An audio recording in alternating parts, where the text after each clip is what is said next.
Salve, salve rapaziada, ligado aqui no canal do Beiço, tamo de volta com mais um vídeo com informações do nosso tricolor do Morumbi pra você de casa. Presidente do Vitória fala sobre Mateuzinho no São Paulo e também atualiza a situação de Luan, jogador do tricolor que tá emprestado ao clube baiano.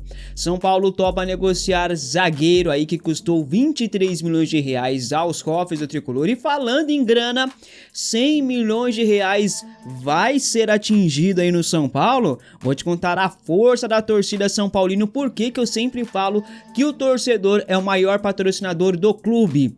Diretoria assume erro na contratação de Rames Rodrigues. Tudo isso eu te conto a partir de agora. Fica até o final, não saia por nada e deixa o like, que ajuda demais o crescimento do canal. É de graça, é rapidinho, não vai te custar nada e você não vai nem cansar. É só botar o deduzão aí no like, aí o dedão no like e se inscrever aqui no canal, fechou? Vamos para as informações sem enrolação. Bom, que a torcida do São Paulo é fantástica não é segredo pra ninguém, né? Nos últimos anos, essa torcida vem carregando o time nas costas, realmente fazendo jus ao lema torcida que conduz. Sempre falei aqui pra vocês que a torcida, o torcedor, é o maior patrocinador do clube. E eu não nego isso e não volto atrás no que eu disse, eu mantenho sim e vou provar que realmente o torcedor é o maior patrocinador do clube. Na temporada passada, o São Paulo conseguiu aí vários recordes de público, bilheteria. Tivemos só de bilheteria o triplo do que o São Paulo recebia como antigo patrocinador master, que era Sportsbet.io. Tô até com a camisa deles aqui ainda, né, com a logo deles. Nesse ano, os números são espetaculares. A Sportsbet.io pagava para o São Paulo 25 milhões de reais anuais. O São Paulo conseguiu o triplo com bilheteria, só com torcedor. Nesse ano, os números são melhores ainda. Segundo o blog do São Paulo, do Alexandre Zanqueta, a renda de bilheteria total do São Paulo nesse ano até aqui é de 94 milhões e 400 mil reais. Isso contando com os dois jogos que o São Paulo fez como mandante, que não foi no Morumbi, que foi no Mané Garrincha e no Brinco de Ouro da Princesa. A média de público nesse ano é de 44.751 pessoas por partida. Foram 32 jogos do São Paulo como mandante, com 1.432.040 pessoas no total. Repito, a renda total de bilheteria do São Paulo é 94.410.799 reais. De patrocínio master com a Superbet, o São Paulo arrecada, gente, todo ano 50 milhões de reais. Ou seja, o São Paulo conseguiu com seu torcedor quase que o dobro do que consegue com o patrocinador master.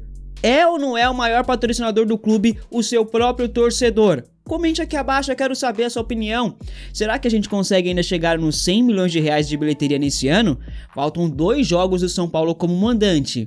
Dá pra fazer, hein? Vou repetir aqui. O torcedor é o maior patrocinador do clube, com toda certeza. Para os jogadores, diretoria, treinador, honrem o torcedor são paulino. Bom, Nahuel Ferrarese foi comprado a peso de ouro pelo São Paulo no começo desse ano. O zagueiro se identificou com o clube, né? Passou por cirurgia, que ficou um bom tempo parado sem jogar, mas mesmo assim estava nos vestiários, né, acompanhando a delegação, sempre se mostrou bem ativo dentro do clube, ali na questão do vestiário, né. Ele gosta de estar aqui, porém, ele não vai recebendo oportunidades em campo. Eu sei que a disputa na zaga é muito acirrada, né, tem o Arboleda e o Alan Franco que são os titulares, o Sabino que entra muito bem, Juan Tressoldi que chegou agora também. O Ferrarese não joga uma partida pelo São Paulo há 2 meses já, tá? O zagueiro virou quinta opção do treinador Luiz do Beldia no São Paulo. Ele ficou no banco nos últimos 4 jogos contra o Cuiabá, Criciúma, Bahia e Atlético Paranaense. Seu último jogo pelo São Paulo foi na partida contra o Corinthians. Faz tempo já um pouquinho, né? Ele jogou apenas 20 minutos saindo do banco de reservas. Nahuel Ferrarese foi comprado pelo São Paulo por cerca de 23 milhões de reais. Assinou o contrato até o final de 2027. O zagueiro construtor, bom de bola, muito seguro, né, mas que acaba que não joga, né, tá sendo preterido por outros jogadores recém-chegados aí, né, que estão à sua frente, como o Juan e o Sabino. Para você, o Ferrarese merece mais oportunidades em campo ou tem que ir embora? Comente aqui abaixo a sua opinião. Falando em ir embora, eu tenho a informação de que o São Paulo, gente, está recebendo várias sondagens por Ferrarese, tá? A proposta ainda não chegou, mas caso chegue uma boa proposta pelo zagueirão, o São Paulo topa negociar Nahuel Ferrarese. Vai depender depender do valor da proposta, mas o São Paulo está sim propenso a negociar o atleta, isso para que não precise negociar outras joias de Cotia, por exemplo, William Gomes, Henrique Carmo, Ria Francisca, etc, né? Então, tanto Ferrarese como Bobadilla, Galopo, são jogadores que o São Paulo aí tem como opções para vender no mercado. Antes de continuar com as informações, porque tem muita aqui nesse vídeo, rapaziada, recadinho especial da nossa patrocinadora. Jogos ao vivo, melhores cotações, saque rápido via Pix, PagBet. Acertou, tá pago. Link na descrição do vídeo com apenas R$1. Disse R$1 você consegue se divertir lá com a PagBet. Eu sei que não tem jogo do Campeonato Brasileiro, mas você pode fazer essa fezinha nos jogos da seleção. A seleção brasileira joga essa semana, né? Tem 2 jogos pelas eliminatórias. Também tem jogos da Nations League lá na Europa, lá. E você pode se divertir com os seus pitacos na PagBet, que está regulamentada no Brasil. Você pode apostar com segurança na PagBet. Lembrando que é proibido para menores de 18 anos e não é renda extra. Você não vai ficar rico apostando, então aposte com responsabilidade. PagBet, link na descrição, acertou, tá pago. Que a passagem de Rames Rodrigues pelo São Paulo foi um fracasso, isso tu já sabe, né? Mas a diretoria São Paulina teimava em não usar esse termo, né? Finalmente alguém veio a público e admitiu o erro, meio que não querendo admitir, né? Mas enfim, óbvio que eles nunca assumem a culpa, fala nas entrelinhas e tal. O Carlos Belmonte em entrevista falou sobre isso e disse o seguinte, abre aspas: eu concordo quando você fala do ponto de vista desportivo. É óbvio que o Rames não rendeu aquilo que nós esperávamos. Os motivos são muitos, mas não vem ao caso. Mas simultâneo a Rames teve o Lucas.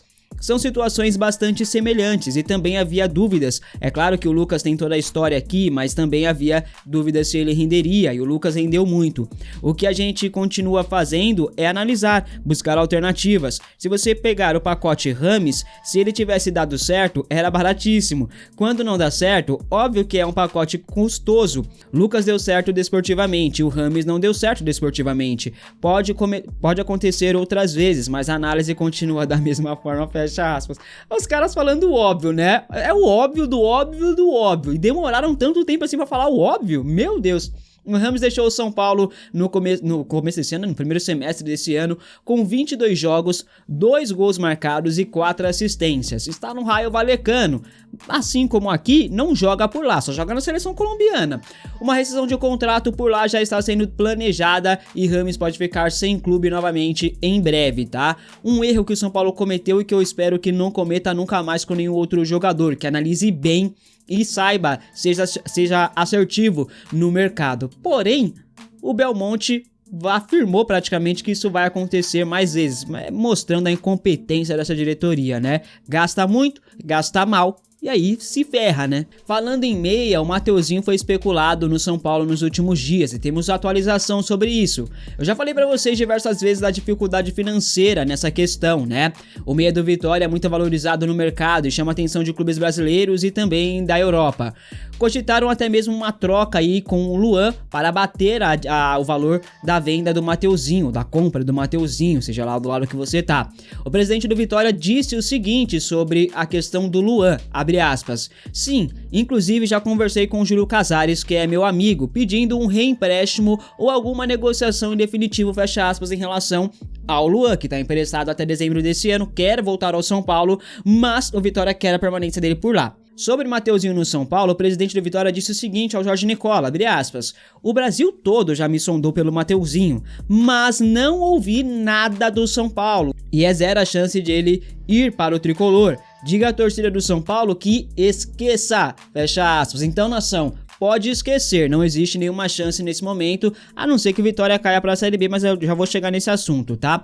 O presidente do Vitória continuou dizendo o seguinte: ele, Mateuzinho, sai daqui somente pelo valor da multa, fecha aspas, disse aí o presidente, né? A multa do jogador está na casa dos 460 milhões de reais, mas esse valor ninguém vai pagar, nem mesmo na Europa, né? Até por isso o Vitória pede cerca de 8 milhões de euros para negociar o Mateuzinho. Na cotação atual vai dar quase 50 milhões de reais, tá? Mas, caso o Vitória caia para a Série B, todos os seus jogadores serão desvalorizados. Eles estão a 2 pontos, 2 ou 4 pontos aí do Z4, né? E se cair, os jogadores vão se desvalorizar no mercado como é de praxe. No caso, esses 8 milhões de euros vai cair pela metade. Então, 4 milhões de euros, é no mínimo, tá? Pode ser que até caia mais, inclusive. Então, vai em 4 milhões de euros, 24 milhões e meio de reais na cotação atual, um valor um pouco maior do que o São Paulo pagou para contratar o Ferrarese, por exemplo, que nem tá jogando. O São Paulo pagou 23 milhões de reais pelo Ferrarese. Enfim, tudo é questão de negociação, de esperar o melhor momento para você abrir uma negociação por algum atleta. Hoje, o Mateuzinho no São Paulo realmente é muito difícil, não deve acontecer, nem existe negociação nesse sentido, nesse momento. Mateuzinho não é a solução para o futebol brasileiro, até por isso eu falo para vocês que 8 milhões de euros que o Vitória tá pedindo, ninguém vai pagar por ele, né? Mas, apesar disso, é um jogador que cairia como uma luva no São Paulo. Se o valor realmente cair, o valor de mercado do Mateuzinho, se eu fosse o São Paulo, iria atrás dele. O São Paulo quer um meio armador. Quem será que vai vir? Se é que alguém vai vir, né? Porque, pô, diretoria do São Paulo, você sabe como que é, né? É uma dificuldade pra achar um jogador que, meu Deus! Bom, o Mateuzinho no São Paulo não deve acontecer, pelo menos neste momento não. Aguardemos. Obrigado por ficar comigo até aqui. Se você gostou, deixa o like, se inscreva no canal se você não for um inscrito. Tamo junto, forte abraço, até o próximo. É nóis.